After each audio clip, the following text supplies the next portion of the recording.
Hello lobotomites, welcome to Lobotomy World. It's me, Jen Ives, previously cancelled podcaster Jen Ives. If you don't know, the last episode of the podcast was taken down, was stripped down, was thrown into the sea by YouTube's head honchos. They watched my video about Keira Knightley and they thought, you know what, this is just too hot for YouTube, it's too hot for TV, it's too hot for us because we suck. Apparently, I was perpetuating hate speech. I don't know how, I don't know why. There was no hate speech that I could detect. As I said in a previous video, I can do hate speech. You know, I can tell you things I hate all day long. That video was not hate speech, but it's not a big deal. It's just a video, isn't it? At the end of the day, it's just a podcast. And you know what? It's still available. You can go and watch it if you want to. Over on my Patreon, patreon.com/lobotomyworld. Anyway, let's get on with this episode. I've made a promise that for this episode, I'm going to do no hate speech. No hate speech whatsoever. In fact, not only am I not going to do any hate speech, I'm not even going to do any lightly miffed speech. I'm not going to do any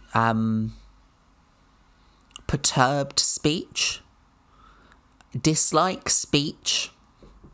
We're going to keep it positive today.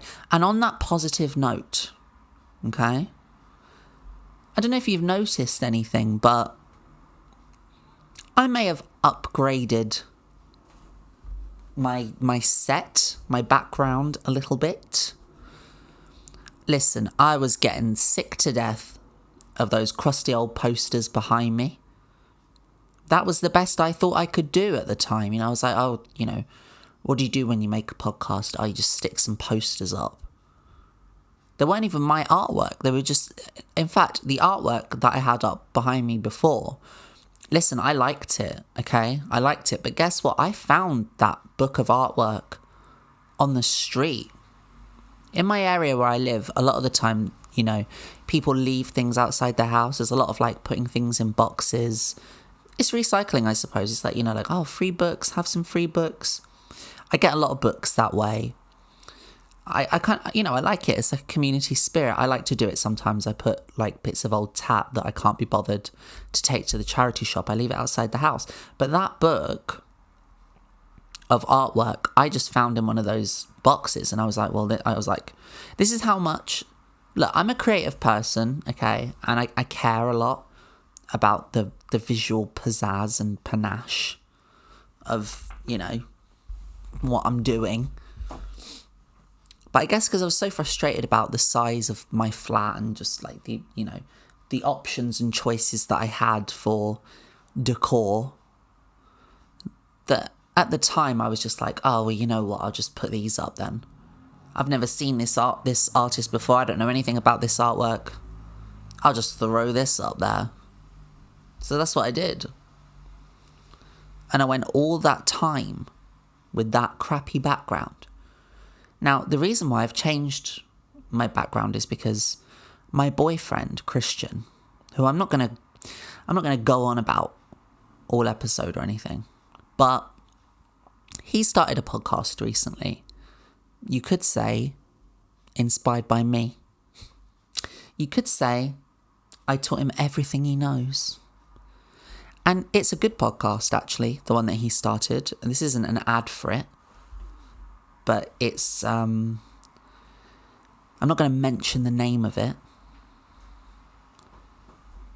But during his process of, you know, coming up with the podcast of his, that I'm not going to name, Christian, he did this really cool thing where he set himself up in front of our TV and he like put his logo behind him and he like set it all out nicely.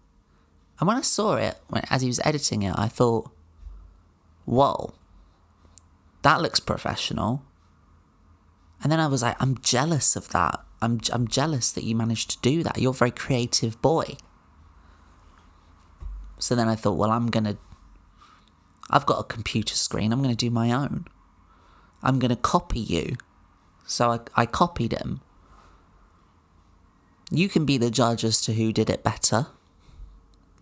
But I was talking to him about it last night, and we've decided that we're in a podcasting arms race. Which, if that is true, I am objectively in the lead because I started before him and I have significantly way more subscribers than him. Which, makes me feel good. Because he earns more money than me. Anyway, I will tell you the name of his podcast. It's called... What is it called? Soft Launch. It's called Soft Launch. I'll put a link to it in the description if I'm feeling generous, charitable. But yeah, you should go check it out. It's pretty good, actually. It's pretty good. It's good. It's kind of like, it's almost like you could think of it as like a companion podcast to this one, in the sense of like, oh, I've always wondered, what Jen Ives' significant other thinks about things. And I wonder if there's a place where I can go to get the hot tea on the truth about Jen. It might be there. I don't know. I don't watch it really. What else is in the news for me personally? Oh yeah, Discord. I started a Discord server. That's exciting. You're supposed to do that apparently if you have like a successful, or not even a successful podcast, if you have a fledgling podcast that you're kind of trying to get off the ground, you're supposed to have a Discord server. Now, I've experimented a little bit in the past with this Discord thing, and I have to admit I was a little bit overwhelmed by it at first because, I'm in my mid-30s. I can't be expected to know everything.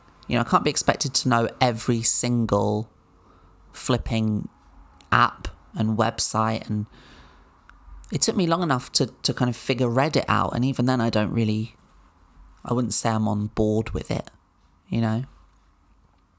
But Discord I found very overwhelming because, well, it's just a big forum, isn't it? It's just everybody just talking about things, everybody just yapping. And whenever I join Discord, I always get this feeling that I've like done it wrong, Like one of the first things that I did is that I set it to over 18s only because I thought, well, I'm not Mr. Beast, I'm not Logan Paul.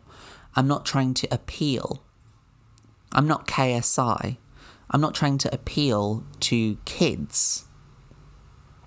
I like my viewers on YouTube how I like my men over 18. Way over it, preferably. If you're watching this and you're 18 and, I don't want you to feel like I'm singling you out or saying that you're not allowed to watch the podcast or you're too young or whatever. There's nothing particularly bad in this podcast. As I say, there's no hate speech. Not in this episode anyway. There was in the last one apparently. But generally, it's not about that. It's more just about like, let's say adult themes. And also just the fact that like I don't want to appeal to children.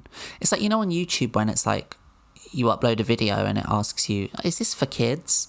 And you go, well, there's nothing in it that's like not for kids, but did I make it for kids? No. And I didn't make this one for kids. So if you're a kid and you're watching this, stop watching it, okay? Go watch Mr. Beast. That's for you.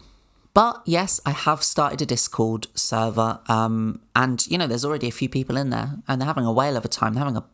They're having a veritable party. And I think it's a good thing for you to join if you are interested, for whatever reason, in engaging with me in a text-based conversation, because I will be there. I will answer questions. You can share videos with me, things you want me to react to, blah, blah, blah. Basically, if you're looking for a way to really annoy me, you know, in person, then that's where you go. Anyway, let's get on with the episode, okay? This is my no hate speech special. We will not be hating on anyone, okay? This is all love, all positivity. Let's talk about theft. Did you hear in the news? And yes, I'm going to be talking a little bit about the news. The news in Paris, French news. I need like a special music for French news specifically. An accordion, maybe. So in Paris, they have this museum, art gallery museum, whatever, called the Louvre. You probably have seen it in films, like in, is it in the Da Vinci Code? It's probably in a film. It's basically like a big glass pyramid, okay? And I've been to it, not to brag or anything like that. I went to Paris one time for like 3 days. I liked it. I liked Paris. I didn't think that it lived up to the stereotype. You know, like there's that stereotype of people from Paris are so rude. I don't think it applies to all of France. I'm not gonna go on record as saying that, but like I think Paris in particular does have a reputation of the people there being quite rude. But then again, so do a lot of places, you know. And what I'm saying is that I found when I was there that the people weren't rude. They were just normal. They were just like how everybody is generally, you know, in a metropolitan city. Like, yeah, like I saw rats. Yeah, I saw things that like, you know, they talk about, there's that thing, is it called Paris syndrome or something? They say that a lot of tourists, like people who really romanticize the idea of Paris in their head, they go there and then they see like the River Seine all like full of poo or whatever, and the rats all running around, and they're like, hey, this isn't like Ratatouille. These rats aren't like the cute rats from Ratatouille. These rats are like dogs and they're trying to bite my arm off. And then they get really disillusioned and have a terrible holiday. But I didn't experience any of that. Like I thought Paris was lovely. The only thing I would say is that at the time when I was in Paris, I was a vegetarian. It was quite a long time ago. I'm not a vegetarian anymore. I'm sorry. I'm still open to the idea that I might become one again, but at the moment I'm not. You know, I'm deeply sorry about that. Please don't unsubscribe. But I wasn't ready for Paris as a vegetarian. One thing, you know, a lot of places nowadays, they're very open to vegetarians, even places that you wouldn't necessarily expect. And you go there and like they'll have vegetarian options. There'll be really good burgers and substitutes and all this kind of thing. Paris, no. Paris does not mess around. Paris, at the time at least, they didn't have anything for me as a vegetarian, and their attitude was kind of like, you know, we do not eat vegetables here. I'm aware that my French accent is not the best. I remember when I was there, I mainly existed on sandwiches, baguettes, they call them baguettes, cheese baguettes, mainly cheese, tomato, you know, your mozzarella kind of pesto, maybe. It was that kind of vibe. I remember I tried to get a pizza there because it was honestly the only thing I could think of to have, because there was so little choice for vegetarians. And the pizza they gave me, it really was like The quality of it was lower than something you would get at the most value range in Iceland. The shop, not the country. But since then, I've been to a French restaurant actually as a carnivore, as a meat consumer, and it was, amazing. Really, really good. I had this like burger, but it wasn't a burger because it wasn't in a bun. It was just like a burger, but it was in this kind of gravy. It was like loads of gravy and a burger in it with fries, French fries. It has a posher name than that. It's not just called like burger in gravy, but that is, ostensibly what it was. Anyway, the reason I'm talking about Paris, the reason I'm even mentioning Paris is because that museum, the Louvre, it got heisted, it got robbed. There was a heist, this is recent, this just happened. A daylight robbery heist, and everyone's talking about it. Well, not everybody's talking about it, but a lot of people are talking about it, specifically on the news, because apparently it's just so audacious. It was just so darn audacious. They were like, they broke in under the guise of workmen or something, and then they stole these royal jewels. So I thought we could watch a little bit of that. That's not hate speech, is it? There's no hate speech in this. I was complimenting the French and specifically Parisians. I didn't do one bit of hate speech. So if anyone reports this episode and says I was doing hate speech, you know that it's wrong. We start with... I don't even hate these thieves. I think the thieves are cool and good and should be allowed to steal whatever they want. And I don't hate these thieves. I love these thieves. Anyway, let's watch. With breaking news out of France, there has been a robbery at the world-famous Louvre Museum in Paris. So you do say it Louvre. You don't pronounce the R. You don't say Louvre. You were going to pronounce the R, weren't you? Maybe you'd know if you'd been there. It is Louvre. I went there and I saw the Mona Lisa. Lisa? You know the one. She's like Mona Lisa, only the most famous painting in the entire universe. The only thing is, when you go and see the Mona Lisa, there's always a lot of people in the same room. There's hundreds of people. And the Mona Lisa is behind perspex, bulletproof glass or whatever. And it's I personally found it really difficult to be impressed by it. And I know that it's a great painting. I know that's what everybody says. I know people say there's lots of things that are special about it, that are noteworthy. But let's be real, it ain't all that. It really isn't. I mean, maybe I would get that feeling. Maybe I would think it was all that if it wasn't trapped behind glass, if there weren't loads of weirdos taking photos of it. Can we stop doing that? I don't want to be a snob about it or anything, but I really don't understand this thing about going to a gallery and then seeing a great piece of art and then taking a photo of it. Because it's you can see the piece of art online or in a book in a much better quality than what you're doing, taking a photo of it. You've got the flash on and you're taking a photo of it. It's like, listen, you're not the first person to think of taking a picture of the Mona Lisa. You would think that these people were oh my God. They were surprised that it was there. They didn't know the Mona Lisa was there. Oh my God, is that the Mona Lisa? I better get a photo of it before somebody realises and takes it away forever.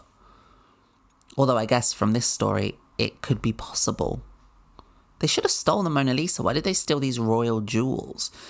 Now that would have been impressive if they'd have stolen Mona Lisa from its glass encasing. Also, why is it behind bulletproof glass? Who would shoot the Mona Lisa? Don't get me wrong, you would steal it. but you wouldn't shoot it. Maybe you... No, sorry, I'm being a bit negative there. No. Actually, I don't hate anybody who takes photos of famous paintings in galleries. I love them. There's no hate here. No hate. Okay? No hate. Well, let's cross live to the city and to our correspondent, Hugh Schofield. And Hugh, what can you tell us? Well, I can tell you that this news has just broken. It happened only a couple of hours ago. 3 men, it seems, broke into the Louvre Museum after it had opened. It wasn't an overnight robbery. It was when there were people in the museum. About 9:30 this happened. They broke in on the Seine River. See, there it is. It's like, you see, that's the Louvre. It's like a pyramid, but in France. So it's almost like a parallel universe where the French were Egyptians. I don't even want to think about that. Side of the museum using a goods lift. Now, it's not clear to me whether this goods lift was inside a building or whether it was on the outside of the building, temporarily installed because there's renovation work there. In any case, they used this lift to go up to the first floor. There, broke in to the Apollo Gallery, breaking through the windows, maybe using the small chainsaws which they had to break in. They had small chainsaws. Like, to me, there's nothing about these guys that sounds particularly stealthy. You know, this isn't really like Ocean's 11 or whatever. They have chainsaws. I think a lot of people might have overestimated the Louvre's security. I bet over the years there were a lot of would-be heist thieves who just kind of discounted it. They were like, no, it's too high risk.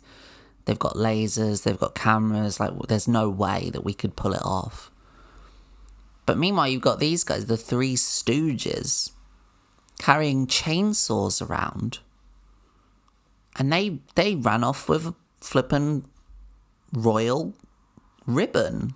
I think it's like a jewel that's shaped like a ribbon. It's very pretty. It's royal.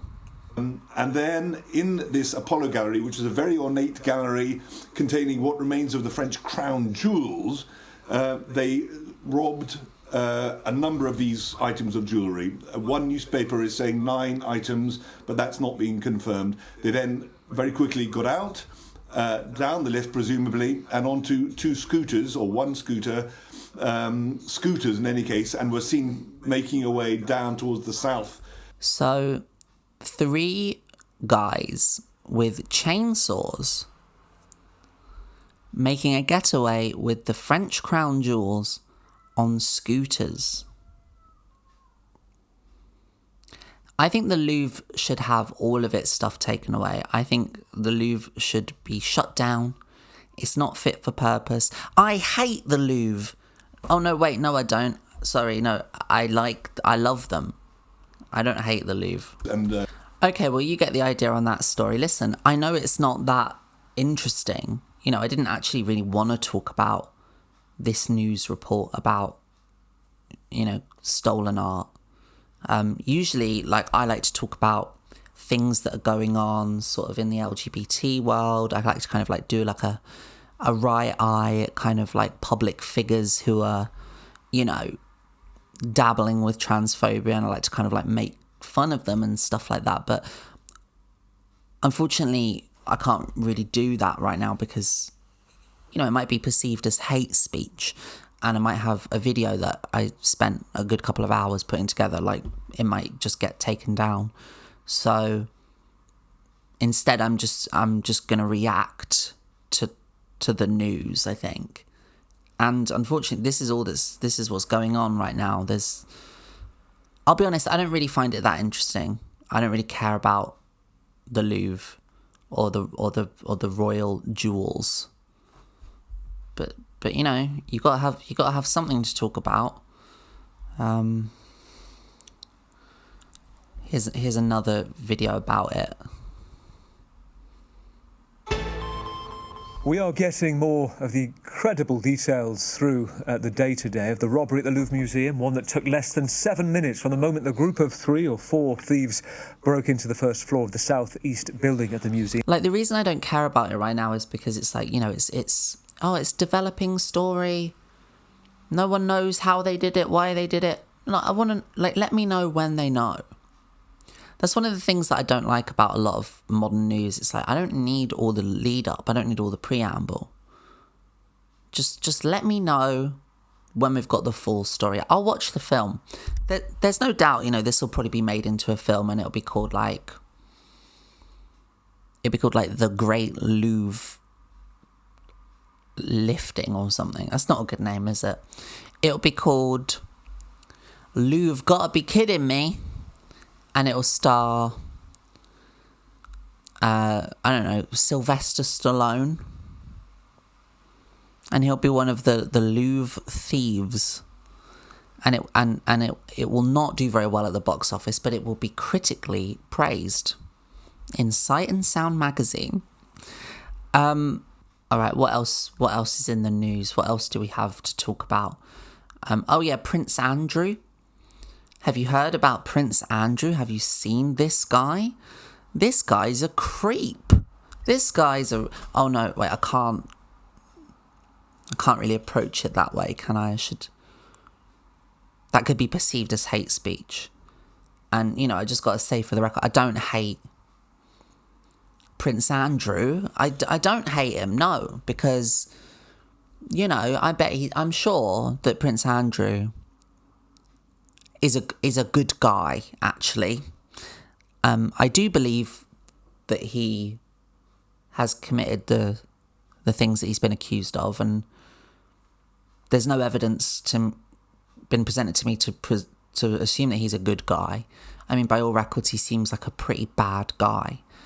And I'll be honest, whenever I've heard him speak in interviews or even just seeing his face, I have an overwhelming desire to vomit. Like, I really don't like him. But I would like this video to stay up. So I don't want to be perceived as committing hate speech and then get the video taken down. Like, can you really do hate speech to a member of the royal family? I don't know. I don't know how many royal family members watch my podcast. But it's possible. You know, it's possible that Camilla Parker Bowles Queen Camilla. She's a queen. She's the queen now. Or Prince Charles could maybe be watching it and they might see it, you know, and they might go, hold on. You're speaking very negatively about our Prince Andrew. And then they might say, this is hate speech. And they might, you know, fill out the form on the YouTube, like, yeah, this was definitely hate speech. Jen hates Prince Andrew, even though he's, you know, he hasn't done anything wrong. And then YouTube will see that and they'll just take the video down. And then I'll apply, you know, I'll raise a, what do you call it? Like, I'll try to contest it using their formal procedure. And then in just, like, not even, like, very long, like a few, like, minutes or so, I'll get a response back that will say, no, sorry, we've reviewed it and we do think it was hate speech, so it's come down. And it's been deleted permanently and can't, you know, do anything with it anymore. And then also, if you don't do this little training course about what is and what isn't hate speech, then your account will be at risk, basically. Like, you'll have a strike against you, and basically your time here on YouTube is entirely dependent upon whether or not people do or don't think that what you're saying is hate speech. And then you think to yourself, well, hold on, but it's possible for anybody to claim that I am using hate speech, even if they have bad intentions from the start, they're bad actors, even if they're gender critical people or TERFs who, let's face it, have a bit of a reputation for kind of mass reporting trans people. And you just think, wow, like I'd better make sure going forward that I don't commit any hate speech, because, you know, that's not entertaining, is it? That's, you know, we want a nice, loving, to everybody, entirely centrist, unopinionated, completely just middle of the road podcast. That's, you know, that's what people, that's what my fans want. That's what my viewers have come to expect from me, and I'm going to give it to them. Listen, with that Keira Knightley video, I'm not going to keep going on about it because, you know, we got a show to do. Don't get me wrong. You better believe I've got a show lined up. Okay, I know you're thinking like, oh wow, 35 minutes in, this episode's not as good as it normally is. It's not, you know, usually there's a few more laughs in it. Yeah, sorry. The last time I tried to be funny, the video got taken down. So I'm not gonna, like, I want to, you know, like I do want to do that. I want to, you know, just have fun and watch videos of like silly transphobic weirdos or whatever and make fun of them. But you're not allowed to make fun of people because it's, you know, it's hate speech. Even if they're objectively in the wrong and they deserve to be made fun of. I mean, well, that's not technically true, because actually there's like a lot of videos on YouTube of people making fun of the LGBT community, and there's a lot of videos on YouTube in my recommended feed on almost a daily basis of people saying horrendous, awful transphobic things, quite objectively hateful things. And those videos have not only been up and monetized for years, but they're very, very, very successful. They have millions of views and stuff, and it's like, oh, okay. That's the reason why I thought it was okay to join in. But if that's changed now, then I guess I'm gonna try to adapt to it, you know? Because I don't want to be left behind. I don't want to be behind the curve. And it breaks my heart. Honestly, this is me being completely honest now. This is I say this with no hate speech. But the idea that Keira Knightley could have seen my last video and thought the idea that Keira Knightley could have potentially seen my last video and thought that I hate her, it breaks my heart. Because I don't hate her. I don't hate Keira Knightley. I just think she's not very... I just think that... I better not say. And I'm not saying that Keira Knightley is the person who reported the last episode. You know, I'm not saying that. I would never make a claim like that with no evidence. She wouldn't do it anyway herself. You know, she would get like her management team, her PR people or whatever to flag that video and I don't think I think she didn't do that either. I doubt she even saw it, to be honest with you. I think more than likely it was flagged by people who didn't like what I had to say about that situation. And, you know, I would call those people gender critical activists, extremists, transphobes, TERFs, whatever. I would have called them that in the past, but I wouldn't do that now because it's hate speech to call somebody a TERF. It's a TERF. TERF is a slur, and I don't hate them. You know, I don't hate anybody. I don't hate anybody. You shouldn't hate anyone.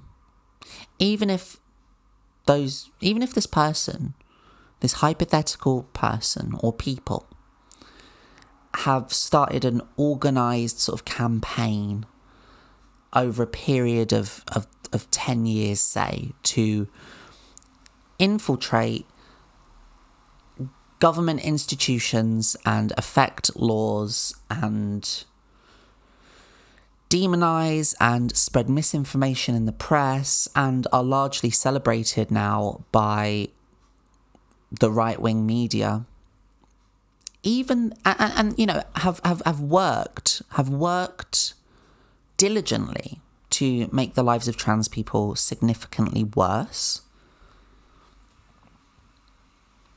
As a trans person, you know, I would say I'm not entitled to be upset about that.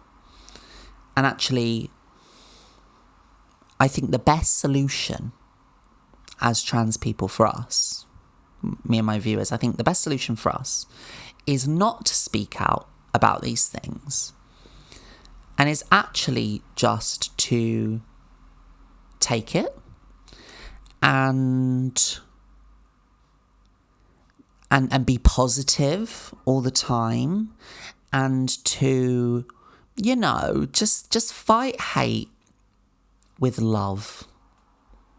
You know, try to see the best in people. Try to see what we share. Find the common ground. Have a debate. Like Ezra Klein says, have a debate, you know? Like Keira Knightley says, just all get along.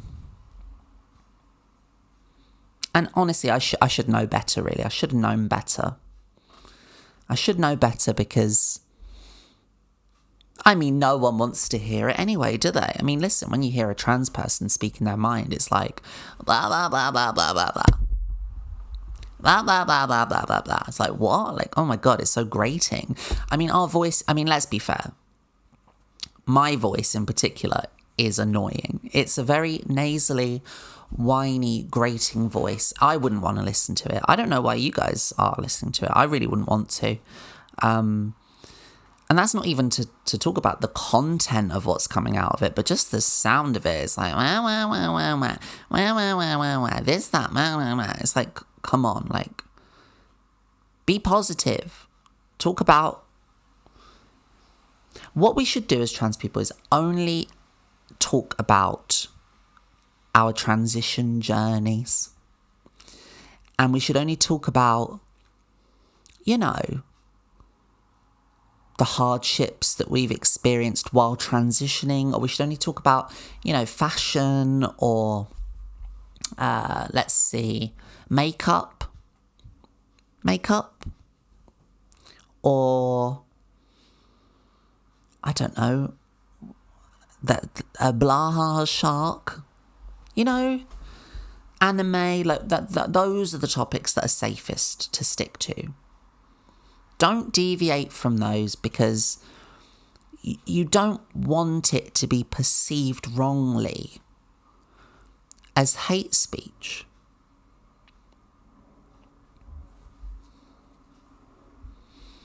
Let's continue watching this stuff about Prince Andrew, who as I said, I don't hate, actually. I'm sure he's very nice on certain days. And I'm sure that despite all the, you know, abuse and alleged, all that kind of stuff, you know, I bet that he's really well functioning and kind. And yeah, like, he was friends with Epstein even after Epstein went to jail guilty of, sex trafficking minors. But that doesn't mean someone's not nice, and that doesn't mean that you have to hate them.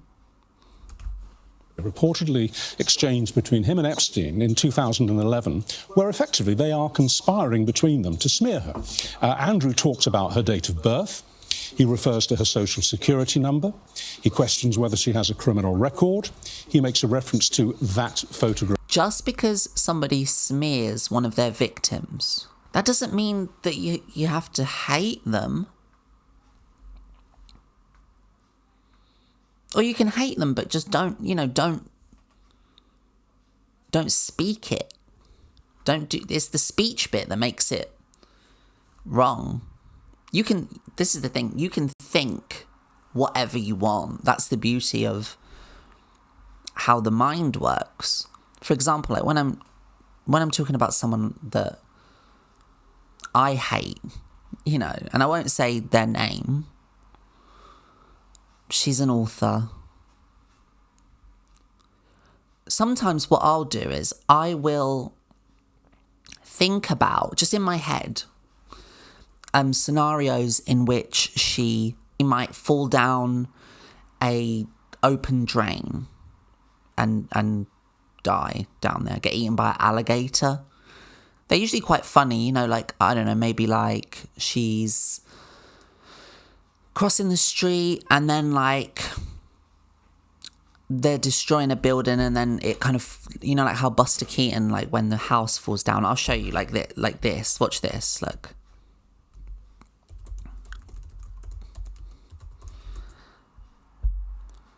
Like this.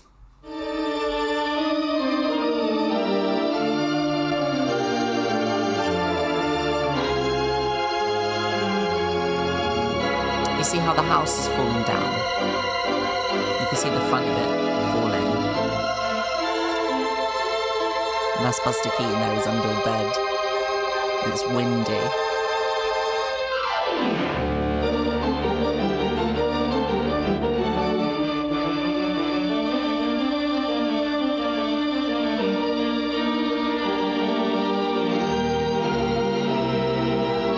So what I'll do is, I'll imagine a scenario like this, and I'll imagine that this, Buster Keaton here, I'll imagine that is this particular author that I'm thinking of.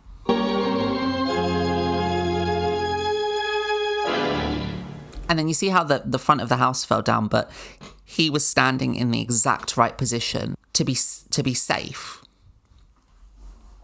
What I'll do is I'll imagine that happening to that author, but she's standing just slightly off and the house just squishes her. And I'll think, I hate you. But I won't say it. I'll just think it. I wouldn't say it on YouTube anyway. Because that would be hate speech.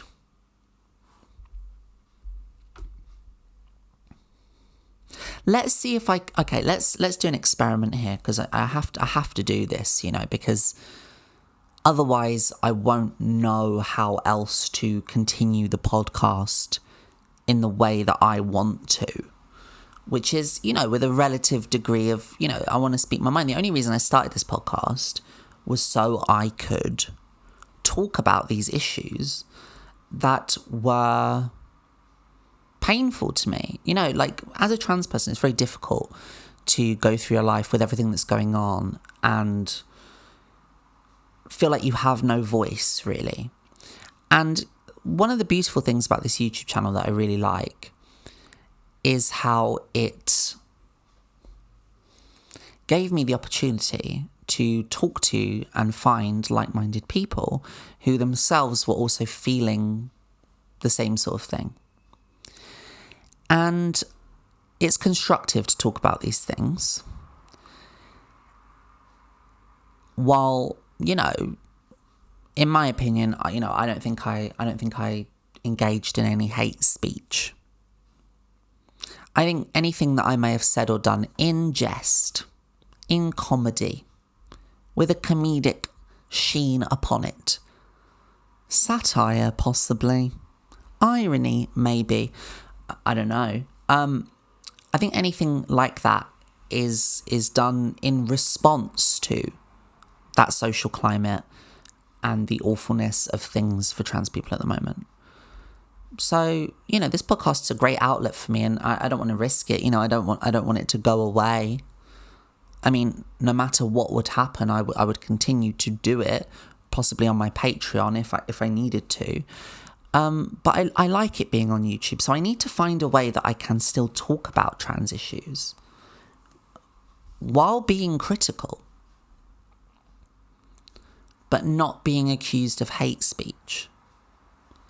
So let's try it. Let's watch something or read something about trans issues. I mean, listen, that's my bread and butter. That's what a lot of people tune in for. So, I don't know why I'm wasting my time with all these news stories about art heists and Prince Andrew. Like, let's get to it. Let's get to the transgender of it all. So I saw this article about, it says here, Sylvester Stallone's wife, Jennifer Flavin, I don't know. That wasn't hate speech. I'm not making fun of her name. I just don't know how to pronounce it. I don't know if it's Flavin or Flavin. Anyway, it's not me just, categorizing her as Sylvester Stallone's wife. I'm sure that she has a lot of her own credits. I'm sure she has a lot of, great things to bring to society. But in this particular article, this is how she is advertised as. Sylvester Stallone's wife, Jennifer Flavin, reveals shocking theory on rise of trans kids in Hollywood. And that caught my attention. I was like, oh, Jennifer Flavin has an opinion on trans kids in Hollywood. Now, I'd never really heard of Jennifer Flavin before this. I don't know what she is, what she does, who she is. All I know is what this article has told me, that she is Sylvester Stallone's wife. I know who Sylvester Stallone is. You know Sylvester Stallone. He's that guy from Rambo. And is he in it? Is he in anything else? What is Sylvester Stallone? Sylvester. That's not hate speech, by the way. I'm literally just, I don't know what films he's been in. Oh yeah, Rocky. The Rocky movies where they punch each other. The Expendables, never seen it. That's about it, really. He was in a movie called Stop or My Mom Will Shoot. I think I've seen that. Lots of Rambo, lots of Rocky. Judge Dredd. I've seen Judge Dredd. Obviously, I've seen Judge Dredd. I am the law. What else has he been? Ants. Yeah, he was in Ants with Woody Allen. Woody Antlin. Where's Stop or My Mom Will Shoot? I'm sure he's in that. Stop or My Mom Will Shoot. That's him, right? Yeah, that's him. He is in that. Alto, o mi madre dispara. Anyway, so obviously the article caught my eye for that reason. Now, I don't believe that Sylvester Stallone or his wife Jennifer Flavin has trans kids. I know they've got 2 daughters who are doing a podcast at the moment. I don't know where they got that idea from. I didn't invent podcasts. Anyway, but no, I didn't know they had any trans kids. I don't think they do. But Sylvester Stallone's wife, Jennifer Flavin, has a shocking theory about the rise of trans kids in Hollywood. Sylvester Stallone's wife, Jennifer Flavin, believes there are a few reasons children of celebrities are more likely to identify as transgender. Well, again, are they more likely to identify as transgender? I don't think that's true. I think if you did a survey of every celebrity and their children, I think you'd probably find that the amount of transgender children that there are is probably not that high. So I don't think that we can say that they're more likely to identify as transgender. But that doesn't mean that I hate Jennifer Flavin or Sylvester Stallone or their two kids with their rubbish podcast. It doesn't mean I hate them. It just means we have a disagreement here, okay? A healthy, positive disagreement like they do on Jubilee. She's quoted here, she says, "I just think that Hollywood is, it's all about expression," Flavin 57 said during an appearance on the Katie Miller podcast. In a clip obtained by Fox News Digital. So, however you want to express yourself, if you feel like a cat today, you're a cat. It's so loosey-goosey. Why a cat? Where does that come from, the cat thing? Are there a lot of people at the moment identifying as cats in Hollywood? Is she thinking of the movie Cats by Tom Hooper starring James Corden? Is it James Corden that she's talking about? Or is she buying into that insane litter box in classrooms myth that was doing the rounds a couple of years ago? If you ever see somebody peddling that as some sort of defense of transphobia, you should know immediately that that person isn't well.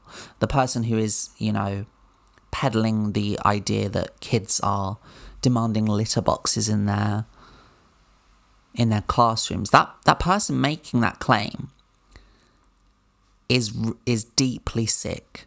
Now, that doesn't mean I hate them, but it does mean that you should keep your distance from them at all costs. They're a danger to you. She continued, "I don't think that we're really understanding that these kids are not our accessories. It's odd that, you would see a parent, a celebrity with their transgender kid and just assume that that's what's going on. I mean, you do know that, parents, whether they are famous or not, do have to go outside with their kids. They do have to be in the presence of their children, whether they're taking them to a baseball game or whether they are, going out to get the groceries or whatever. A paparazzi is going to take their photo, and now what? They're an accessory? That's just a light criticism of her point. I don't hate her. I'm not hating on her. Or Sylvester Stallone. Because he's got big muscles and he's not a good actor, but he does do it a lot. He acts. He does his best. And I don't hate him. I don't hate anybody who tries their best. They're little human beings that need structure, she said. And structure is really important for them because it helps their brain organise everything. Okay, what does that have to do with them being trans exactly? Here's a picture of her and him, Sylvester Stallone, and this is their two daughters, which they are standing next to in front of a billboard for SiriusXM, looking suspiciously like accessories. Because God knows they're not famous and she's not famous. So, I don't know, they're all looking quite a lot like accessories to Sylvester Stallone's fame. I'm not saying that makes them trans. I'm just very cautiously and subserviently critiquing her point with kindness and love and not hate, because I don't hate her.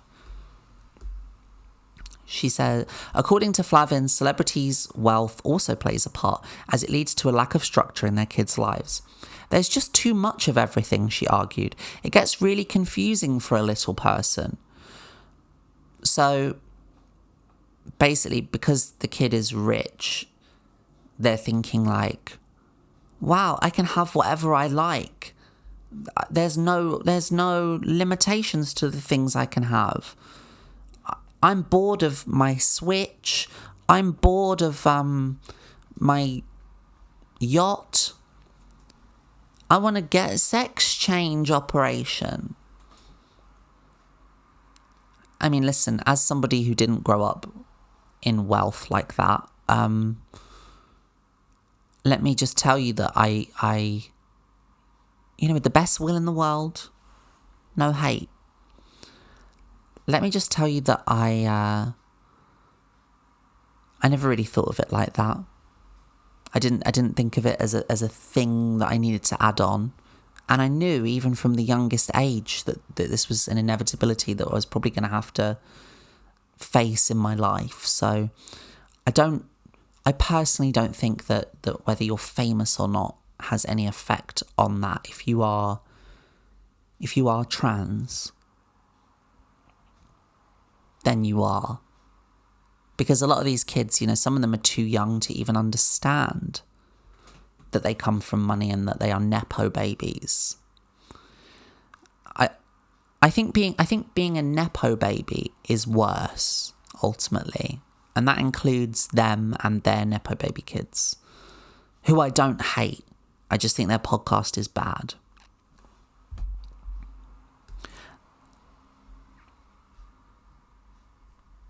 The former model went on to speak about raising her own 3 daughters. Okay, she has 3 daughters with Stallone. Sophia, 29, Sistine, 27, and Scarlett, 23. It's okay what you decide to be as an adult, but raise them just with good common sense, she stressed. I mean, my daughters were tomboys, she shared. They preferred to wear pants and dresses, And they loved sports, but I never said, oh, you're a boy now. I just said, you love to play sports, you love to hang out with boys. That's awesome. Well, let's be honest, it's not really about what you say. It's about what the child says. And nowhere in this are you saying that your daughters said they wanted to be boys or said they felt like boys. So I say this with the best, most positive, happy, non-threatening, non-hate speech, non-threatening will in the world. You have no fucking idea what you're talking about. You don't know anything about trans people, trans kids, or the trans experience. You are a washed up, has-been accessory. And I find it disgusting that you even have a public platform to spew this putrid nonsense. But I don't hate you for it, okay? And I will never say that, because hate is the most dangerous thing in the world. So look, I understand this episode was a bit of a weird one. And, if I'm still on YouTube after this, you better believe that the next episode is going to be so uncontroversial, so risk-free, because it's going to be the big Halloween episode. Actually, will that be the next episode? I don't know if it'll be the next episode. It'll be released on the 31st of October. Basically, there's going to be a big Halloween special. That's a spoiler there. It's going to be spooktacular. It's going to be chills-tastic. It's going to be, your knees are going to be knocking so hard because you're so scared and shitting it up. And there'll be no hate in that one either. The only hate that might come through is a slight hatred of getting scared, getting shit up by a ghost. If a ghost scares me during the podcast, then I'll say I hate you, but I probably won't mean it, because how can you hate them? They're so sweet with their little faces and flying around the room, whatever. But I don't hate anybody, okay? And I especially don't hate YouTube. Because YouTube, it's not great, but it used to be, didn't it? YouTube used to be really cool. And now it's kind of like confused, I think. But that's no reason to hate it.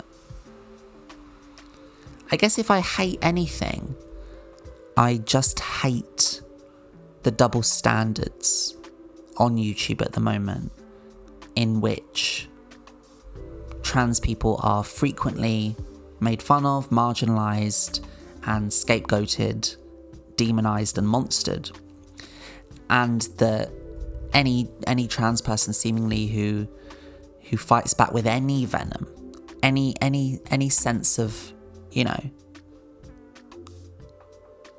pizzazz, is treated like a big hateful bigot.